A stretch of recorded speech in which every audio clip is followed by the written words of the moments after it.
nice skin, so gorgeous. We thank the life gorgeous. Thank the life gorgeous. I love the life gorgeous. Its torso is so tight.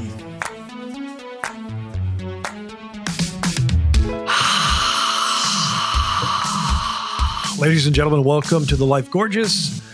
My name is Craig Kilborn. This is where I share my magical life in hopes of improving your life. Today, another special podcast. It's just you and me, solo, one-on-one, intimate. I will be answering the fan questions.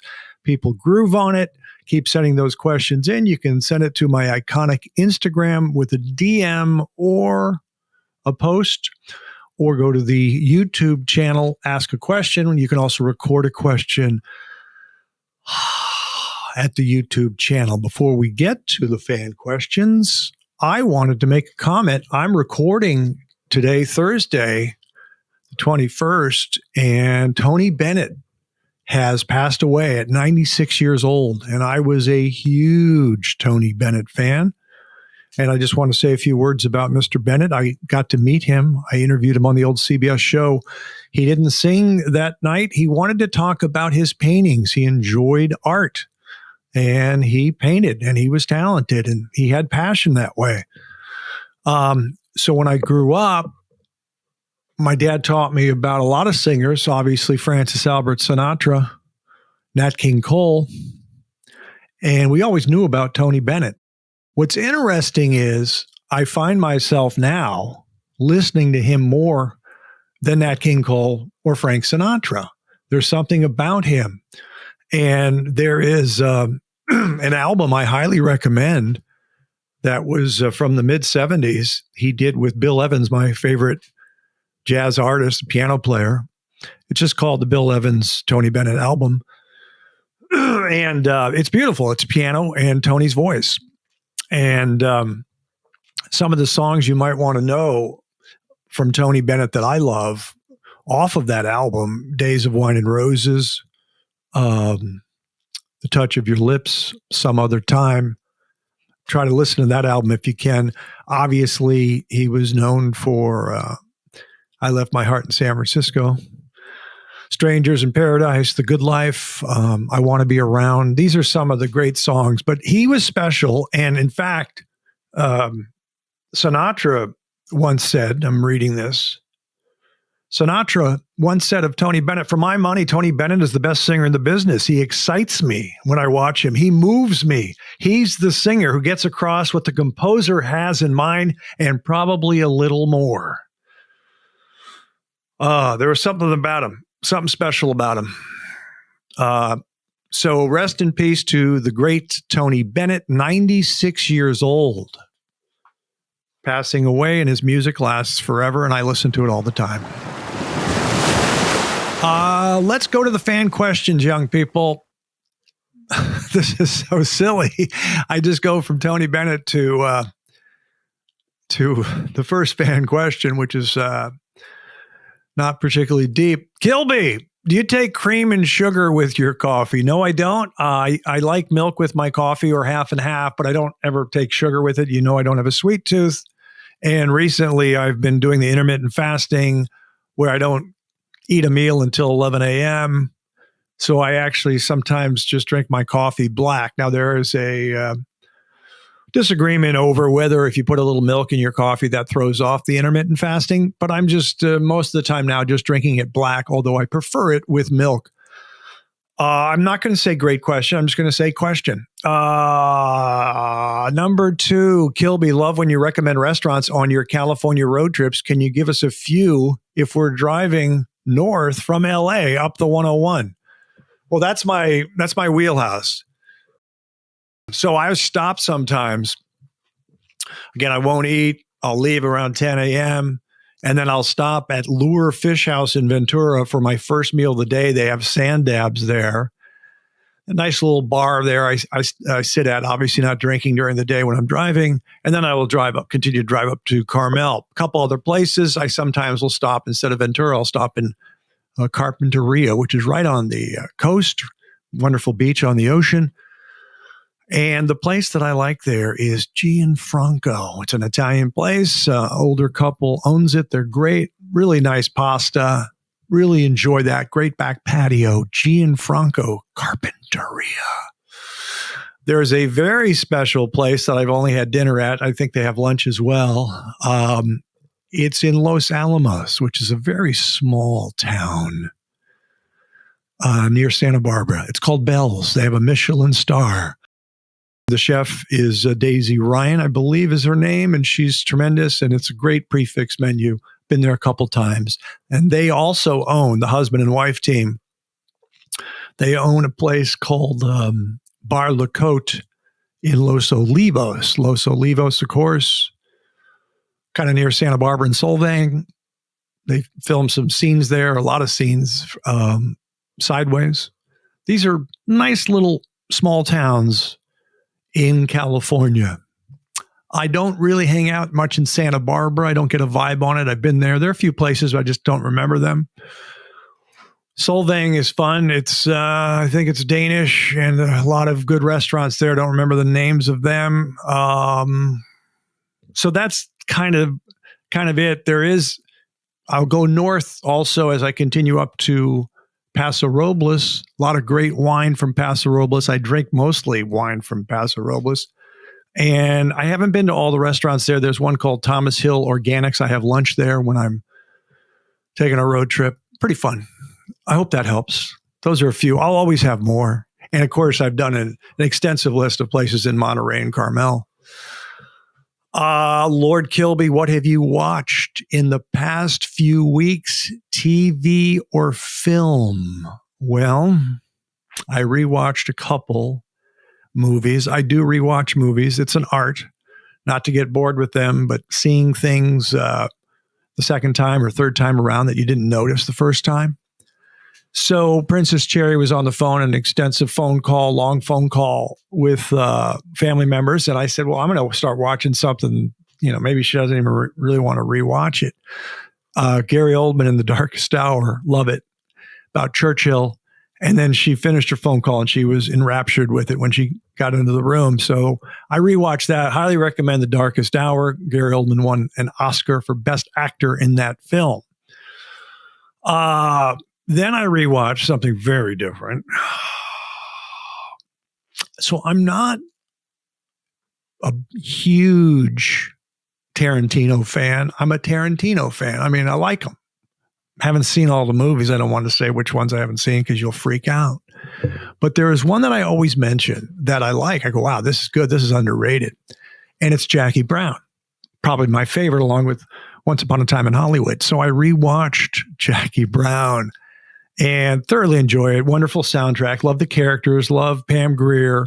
Obviously, Robert Forster was really special. I didn't really know him prior to that, and he did a great job. So that's a movie that I highly recommend, Jackie Brown. And I even watched it on a Friday, and then so it was the second time I've ever seen it. And then I said on Monday, I want to see it again because I just enjoyed it so much. So that's what I'm watching. Craigers, love your style and taste, but putting you on the spot, not a desert island disc or album, but name the 3 desert island musicians, musical artists you would choose. That is putting me on the spot. I was going to say, I'm definitely saying Bill Evans, and that album with Tony Bennett is there. Just so relaxing. I was going to say Miles Davis because I love him. And I was thinking of possibly Tony Bennett or even Nat King Cole. But this is what I'm going to do. I'm going to say today, I can change this, Bill Evans, Jobim, because I really like bossa nova music. It's just so relaxing. And I'm just going to play it safe and say Sinatra because he covered so many songs. And there was a Young Frank where he had a different voice, the Columbia years. And then there were the Capitol years. So I'm going to go Bill Evans, Antonio Carlos Jobim, Frank Sinatra on the desert island, the musicians that I get to hear. Not an album, just the people I want to hear over and over again. Thank you for that.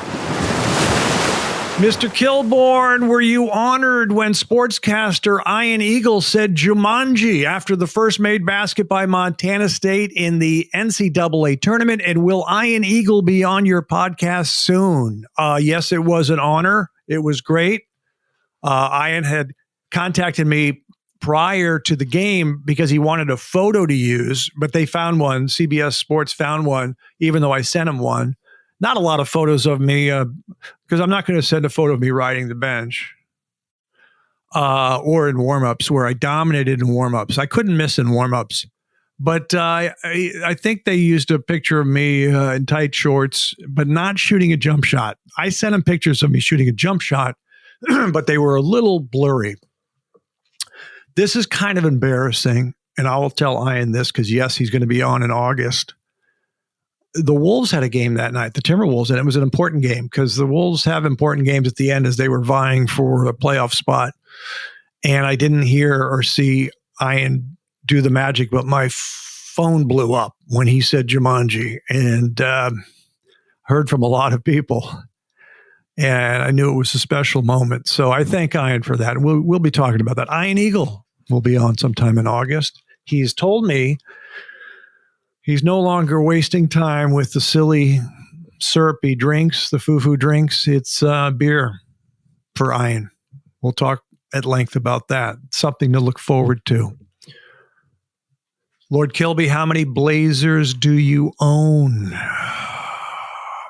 Don't know, but I think I've told you I have them custom made. And once you have custom made shirts and Blazers sport coats, you can't really go back. They fit so well around your neck. A lot of us are crooked or off balance with our shoulders. I probably have 10. I don't think that's extravagant. I might have more. I mean, I have more jackets, but I have 10 custom made Blazers and I have a few custom made suits. So that's, so some of them go out of style and I get rid of them. And I know for a fact that there are, sport coats at Salvation Armies in Los Angeles. If you open the lapel, it'll say specially made for Craig Kilborn. You'll see that. They're out there.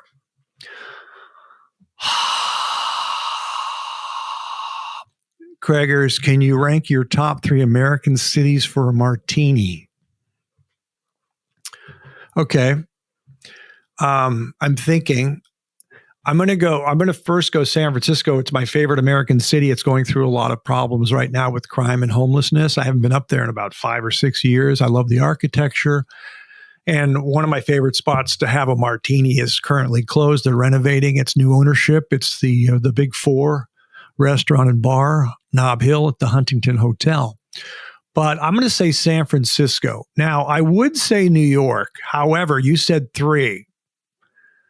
And I actually live in Los Angeles, and there's so many spots here I like to have a martini. I do like Los Angeles, some of the architecture. I like Old Hollywood. Musso and Frank is probably the best place to have a martini. So I'm going to say San Francisco, Los Angeles, and then I'm going to say Minneapolis, St. Paul, the Twin Cities, because I grew up there, and it's always fun to kind of take stock, have a drink with some friends, think about my happy childhood.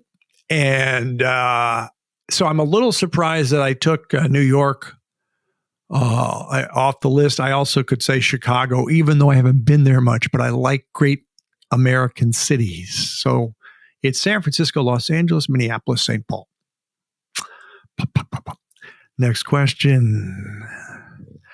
Dear Lord Kilby, thank you for your podcast and inspirational Instagram. With all of that eating out, how do you stay so thin? Well, I'm slender by nature, but of course, I like to point out that slender people have fat pockets. But I do this intermittent fasting. So I don't eat until 11 a.m. They say breakfast is the most important meal of the day. Okay, fine. I eat it at 11. That's my breakfast, even if it's whatever, a salad or usually I do egg whites with maybe some some greens from the garden. I have a garden here with Princess Cherry at the house, blah, blah, blah. Very exciting. I also walk. I try to walk. I wish I could walk 5 miles a day. I walk about 3 miles a day, stretch, drink once a week. Pretty healthy guy, good kid. I like to think of myself as a nice young man. Kilby, when you say you had a happy childhood, I like that because I did as well. Any fun memories as a kid? There are a lot. There are a whole bunch. And they're going to be in my book when I write the book. I'm going to talk about the happy childhood and some anecdotes. I'm going to tell a story now. I just thought of one that might not even make the book, but I find it pretty funny. So I was probably in junior high, and it was my mom and dad and I in the car. We had just dropped my brother off at Green Lake basketball camp in in the middle of Minnesota, north of the Twin Cities. And Dad said, let's go get a Dairy Queen.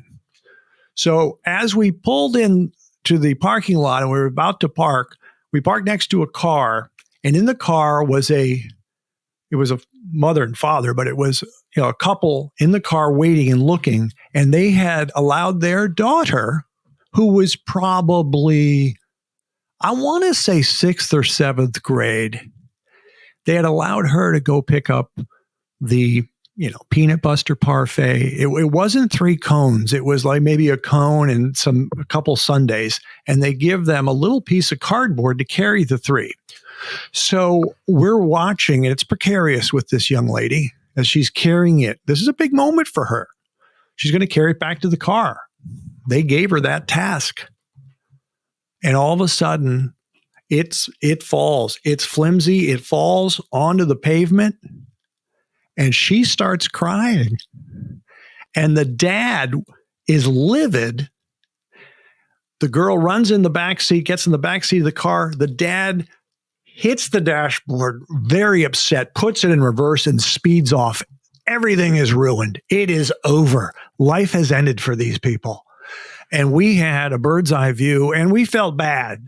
There was no laughter from us. But I do remember the dad just flipping out and pounding the dashboard like, how could you have dropped those ice creams? That was awful. Vivid memory for young Kreggers. Be careful, young people, carrying the ice creams back to the car.